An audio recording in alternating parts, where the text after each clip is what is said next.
ಬರೀ ಜನಿವಾರ ರುದ್ರಾಕ್ಷಿ ಅಂತ ಹೇಳಿದಿರಿ, ಉಡೇದಾರ ಯಾಕೆ ಬಿಟ್ರಿ ಗೊತ್ತಾಗಲಿಲ್ಲ.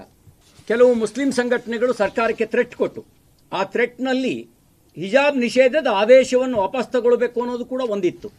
ಮತ್ತು ನನಗೆ ಇವರು ಹಾಸ್ಯಾಸ್ಪದ ಅಂತ ಅನ್ನಿಸ್ತು. ಜನಿವಾರ ಬಟ್ಟೆ ಮೇಲೆ ಹಾಕೊಂಬರ್ತಾರೆ, ಒಳಗೆ ಹಾಕೊಂಬರ್ತಾರೆ. ನೀವು ಸದ್ಯ ಬನಿಯನ್ನು, ಚಡ್ಡಿ, ಬ್ರಾ ಇವುಗಳ ಬಗ್ಗೆ ಉಲ್ಲೇಖ ಮಾಡಿಲ್ಲ. ಬರೀ ಜನಿವಾರ ರುದ್ರಾಕ್ಷಿ ಅಂತ ಹೇಳಿದಿರಿ, ಉಡೇದಾರ ಯಾಕೆ ಬಿಟ್ರಿ ಗೊತ್ತಾಗಲಿಲ್ಲ.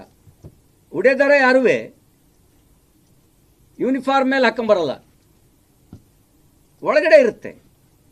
ಈಗ ಈ ಮುಸ್ಲಿಮ್ಸ್ ಒಳಗೂ ಕೂಡ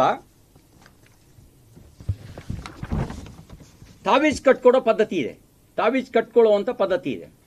ಯಾರೂ ವಿರೋಧ ಮಾಡಿಲ್ಲ. ಕ್ರಿಶ್ಚಿಯನ್ರು ಕ್ರಾಸ್ ಹಾಕ್ಕೊಂಬರ್ತಾರೆ, ಯಾರೂ ವಿರೋಧ ಮಾಡಿಲ್ಲ. ಆದರೆ ಶಾಲೆಗಳಿಗೆ ಯೂನಿಫಾರ್ಮ್ ಇರಬೇಕೋ ಬೇಡವೋ, ಈ ಪ್ರಶ್ನೆಗೆ ನಿಮ್ಮ ಸುತ್ತೋಲೆ ಗೊಂದಲವನ್ನು ಉಂಟು ಮಾಡಿದೆ.